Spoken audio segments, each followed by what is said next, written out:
from 6 a.m. all the way till 9 a.m. Welcome to our social hour with me, Shiko Kaitani. Our social media platforms still remain the same. You can catch us as at K24 TV across all those platforms. Remember, our WhatsApp number also pretty active. Our team working around the clock to also receive some of your feedback and questions that you may have, obviously, for our ongoing discussions right here on K24. Now, the pandemic has made it more difficult for justice-involved youth to receive fair treatment in the justice system.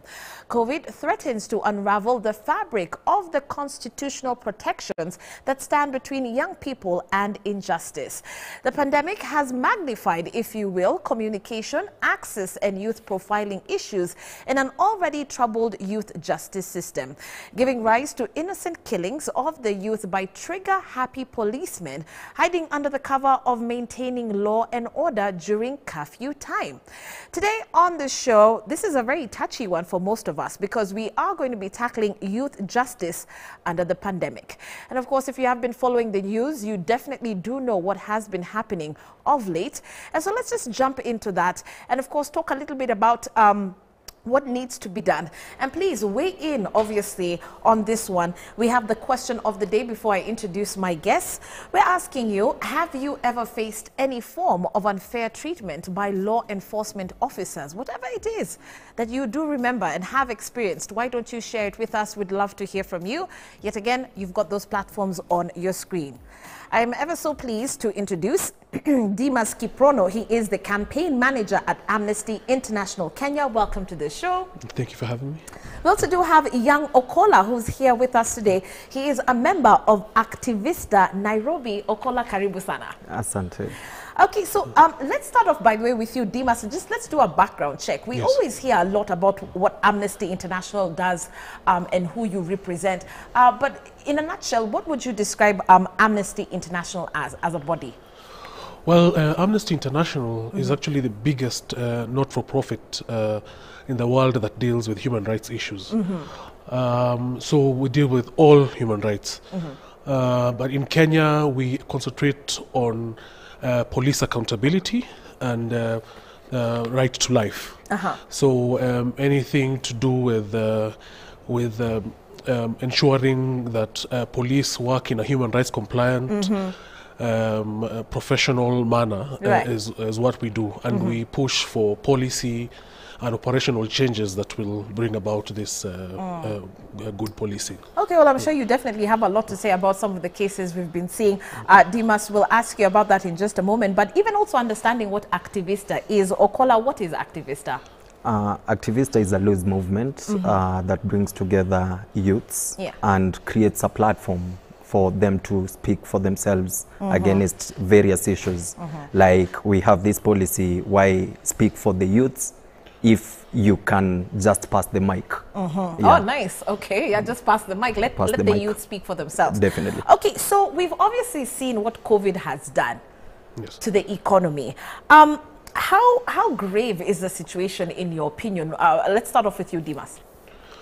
Well, first and foremost, COVID-19 has come in and has affected certain ways that we live. It has affected how we interact with each other. And from a human rights point of view, it has affected our ability to express ourselves, to assemble, to protest.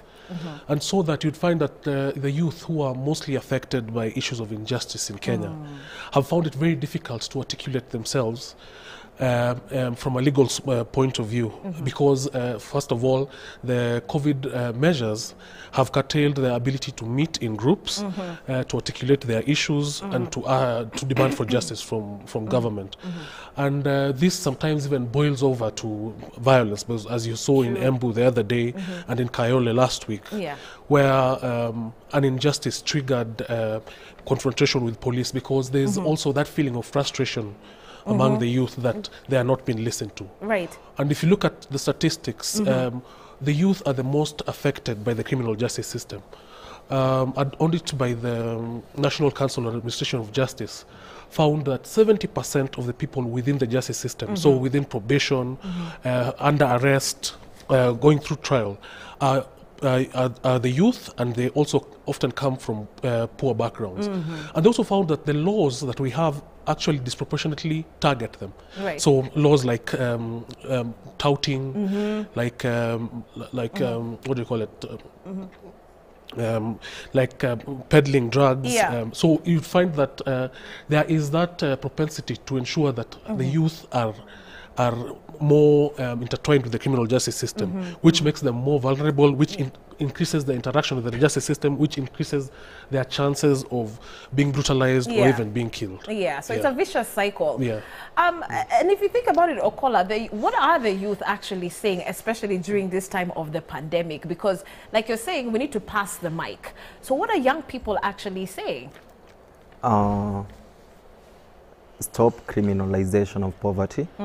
That's the only thing that the youths are saying, simply because the police officers are like targeting the youths in every aspect. Yeah. If you don't have a mask, you're arrested. Unashikwa, Ikifika time ya curfew, even some minutes into that curfew time, youths are being arrested. So it's like they are simply targeting the youths, and they are not being taken to the law courts. Like, why arrest me, not book me in the OB, alafu na expect ni toe kitu kama 200 ndio ni kuachilie. Unaona already ni kama tusha profile. Alafu unapata for the youths, you can't be allowed to be yourself. Why will you criminalize me for having dreadlocks? You want to arrest me simply because nakaa suspicious. Ni wapi imeandikwa nisifuge dread? Exactly. That's very true. Okay. What do you think politics has contributed into all of this, and of course giving the rise to some of these social injustices, Dimas, if you think about it? Well, I think the first aspect is an issue that is the equality before the law. We have the rule of law, but then we have equality before the law. So that when this COVID-19 hit the world and hit Kenya, you'd find that certain measures were put in place. But the political class are not observing those measures. But when the youth and also the poor go a little outside those measures, they are met with situations that even threaten their lives, or they are extorted against. So the first leg is the issue of equality before the law. The second leg is that our economy was not doing all that well in the first place. And now this has brought intense pressure on the economy, and most people are really trying to eke out a living, especially the youth who were in the informal sector anyway before. And so this affects them disproportionately. Whereas other people can find themselves in situations where they can work from home, they can work online. These are people who needed to transport things, they need to be on the ground in order to make money. And so all this coming together has created a situation where already bad situation is even worse. If you think about it, the levels of punishment also seem to be quite severe from what we are seeing. Because if you ask a young person, "Mbono umeiba ikitu, why did you take this car?" Patakwambia by then venye sina job. So it's almost justifiable. But are you seeing how brutal some of these punishments are for these youth who've been caught more or less, breaking the law? What do you think? Actually, I think maybe we have the narrative all wrong. Not all youths who have been arrested are guilty as charged, but we all know that the ODPP is the one who maybe will case out with the persons who are arrested, and the case is being forwarded from the police station. So what will you do as a youth and police tells you kijana unajua nimekushika na kwa police station hakuwezi kosekana makosa. So you are guilty the moment you're there, like you've been arrested. They can maybe plant in weed, umepatikana na bangi ama athon, like they will have this way of twisting your mind in order to agreeing with whatever it is that they want to charge you with.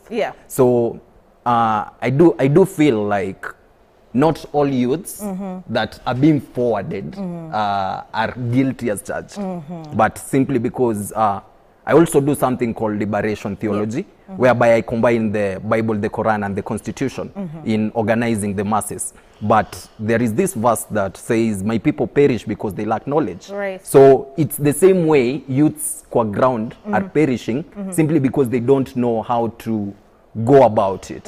Yeah. And they don't know their rights as well. They don't, actually they think they know, but they don't understand it. And until the time that they have this encounter with the policeman, and they will be like, damn, I thought I knew this thing. Kwa sababu, police has a right to arrest you. Yeah. He has a right to maybe be suspicious of you. But now the youth don't understand you have to know the reason of you being arrested. The youths don't understand that when you are arrested, you have a right to make that phone call. Yeah. You have a right to be explained to why you are being arrested. You have a right to be presented into a court of law within 24 hours. True. So when you don't know this, I think even the criminal justice system will take advantage of that. I'm not saying they're bad, but we have people who are taking advantage of that. Very, very true. Okay, you wanted to add something onto that? Okay, yes, I think we really need to step outside that narrative that it is actually the bad youth who are being affected by all these things. Let's first agree that every person when arrested should be taken to court, and then it's only the judge, after hearing evidence brought against them by the DPP based on the investigations by the police, who can pronounce themselves on their guilt and the punishment that they're supposed to get. So whenever you find police meting out violence, or perhaps even sometimes in the worst case scenarios when someone is killed, it means that justice has not been served. It means that someone has taken up the job of the judges. Right, it's taken the law into their hands. Into their own, into their hands. So it's very important to ensure that we abide by the law. And think about it. Think about all the corruption cases that we have. Even the COVID-19 monies that disappeared. No one has been arraigned in court. Yet we know that some people got tenders just merely by walking next to a certain building, right? So why is it that we give a different standard to our youth, yet the people who are really now killing all of us, because that money would have even been enough to buy vaccines, right? So we need to be fair to each other and to ensure that justice is being served to everyone, no matter where they come from. Very true. All right, well, dear viewer, we are having an intellectual conversation this morning, and we really want you to weigh in on what we are talking about. We've titled this one Youth Justice Under the Pandemic, and we're asking you, have you ever faced any form of unfair treatment by law enforcement officers? Please share your experience, and of course, let us know your thoughts on some of the cases that we've seen over the past few weeks of, oh my gosh, just, if you think about it, just pure injustice that has been happening, discrimination. Someone says, hello, good morning. I'm watching from Kakamega County. I have a police officer who did arrest me after my fiance refused his proposal. The police got in a club at daytime, arrested me, and I was in for 2 good weeks. Kenya police officers are so unfair to the Kenyan youth. The police officers are targeting the youth so much during this pandemic because we are being threatened day in, day out. Okolla, your take on that? I do feel like there is this slogan that goes, when we lose our fears, they lose their power. So the police are taking advantage of the youth because they are afraid. So what will happen if a mere youth approaches that police officer and aulize, officer mbona unani arrest? Unaelewa? I've had situations like this kwa ground, and the first thing they say, wewe ni wakili kijana ama unajiona unajua sana. Unaelewa? So they already intimidate you. They drive fear into you. But when you stand your ground, they will be like, achilia huyo. It's true. And I think it's so sad because you're supposed to be looking at law enforcement as people who are supposed to help you. But instead of that, don't we fear them more than anything? Yes, we do, because generally everywhere in the world, police have very wide powers to enforce, to arrest you, and so on and so forth. But now if you add that culture of nefarious arrest and things like that, then it creates a cocktail where any person would rather avoid them than interact with them. But I think we should also now start familiarizing ourselves with this accountability mechanisms, right? IPOA has offices in many areas of the country right now. They're devolved. We have the National Commission on Human Rights. We have lawyers, law societies in different areas, and we should start interacting with these bodies because they're actually set up to help us. They're actually mostly funded by taxpayer money, and it's their exclusive work. That's actually their only mandate. work. To ensure that police work within certain parameters. Okay. I understand we've got more comments coming in. Let's see another one. Tafadhali, Director. Queen Sponsia, hi, my dear. She's from Kasarani, saying back in 2019, I and 2 lady friends of mine were buying soda at a kiosk around Accra Road. It was about 8:30 p.m. and it just so happened that there was a wines and spirit shop at a distance that we did not notice at first. Tukingojea change, makarao wakakuja na wakatubeba ati mbona tunakunywa kwa streets. Tukaambiwa ni soda, wakasema hivyo ndivyo tunasemanga, that is the youth. Wakasema tumechangana. It was impossible to even talk them out. Tulizungushwa tao up to 10 p.m. wakashika youths wengine, but finally tulitoka na 1K as a bribe. Otherwise tungeendea ndani from here Friday to Monday and later end in court. Okay. Oh, rather tungelala ndani. Okay. From here Friday to Monday. Listen to that. So this is what we are talking about. And I think let's just expound on this point, gentlemen. When we talk about youth profiling by the police, especially in the slum areas, it's very common. What do you guys think needs to be done to end this profiling that we are seeing? Because like you're saying, you just look suspicious. I mean, these ladies were just walking, deciding to make a stop. But what was the reason behind their arrest? Simply because they decided to buy something at a kiosk. Let's start off with you about what needs to be done about the hairstyles, dress code, you know, ukipatikana bila ID. Wakili said that he thinks the police have been given too much power. So I think they are abusing this power. And how I choose to dress, how I choose to be, is a form of how I've been raised up. Maybe this is how I choose to express myself. I don't understand why should I be criminalized if I choose to express myself in a certain way. So I do feel like we just have to open this conversation and make the community understand. Like we have to formulate different conversation or avenues. Not only kukubali mapolisi wakuje waishi na sisi mtaani, because hii bado haijasaidia. Let's have like a weekly or a monthly conversation between the police officers and the youths. Let us understand what we don't know that they think we should know. Simply because that's where they take advantage. My first arrest, I've been arrested, but niliitwa na polisi. Alikuwa ameshika watu, mimi nilikuwa napita, so nilikuwa nimetulia. Akaniita. Na hivyo tu ndio akanipiga pingu, akanishikanisha na wengine. Umeshtuka yule, what's going on? I was fresh from high school. And whatever it is that he reported to my mom was like tulimpata akivunja. So my mom was shocked. Unaona? Na kwa sababu maybe alikuwa ananijua na nini na nini, they have this way of driving fear. Like huyu tukimweka, it was on a Friday. Huyu labda tumweke hapa hadi Monday ndio aende atumpeleke kotini. But simply because most of the youths, most of the people don't want to spend nights in the police station, and they don't understand that they have a right to be bailed, free bond and everything else. They don't understand that aspect. So watakuwa ina hari ya kwenda kutoa. I was not booked in Nairobi, so there is no even evidence that I was ever arrested. So even from a point of knowledge now, I know if any youth amekuwa arrested, I can pursue that case in a different way as a human rights defender, as an activist or something. But whatever it is that we need to do is open up the conversation between the police and the officers. Well, I don't know. Dimas, do you agree with him in terms of saying that dialogue is the solution to all of this? I do to some extent, and this is my take.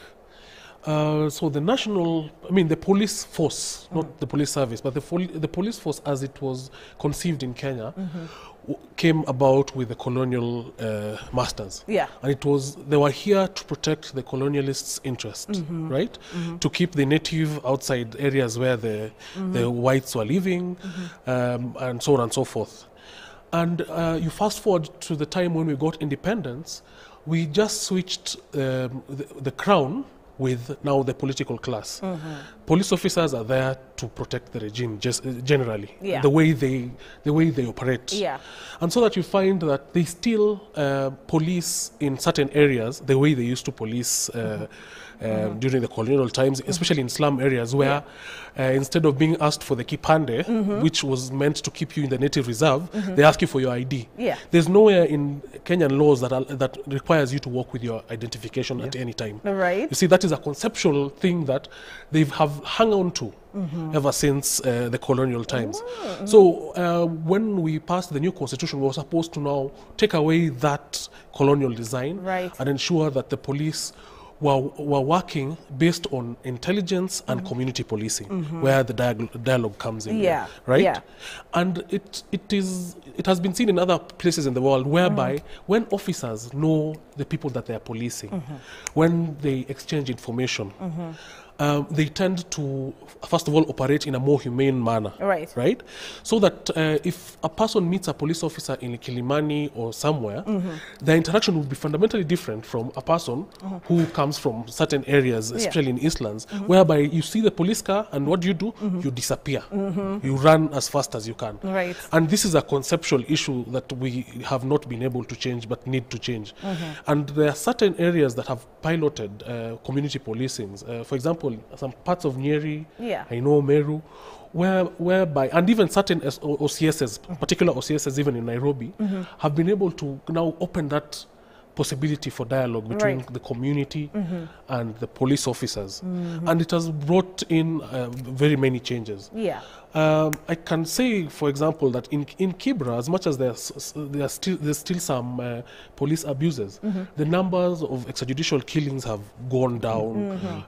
There's more dialogue with police officers, and this is not the case in areas such as, for example, Mathare, where we record killings almost on a weekly basis. Quite unfortunate. Gentlemen, let's take a short commercial break, but also give our viewers time to also start sending in their take on today's discussion. If you haven't already, some interesting points being brought up. Do you also feel that today our police are using what Dimas has described as intelligence to go about their work, as well as community policing today? Yes, no? Let us know through our social media platforms and, of course, our WhatsApp number at the bottom of your screen. Our question of the day still stands. We're asking, have you ever faced any form of unfair treatment by law enforcement officers? Share your experience. We'd love to hear from you at K24 TV. It's how you can reach us. We'll be back with more, of course, on K24.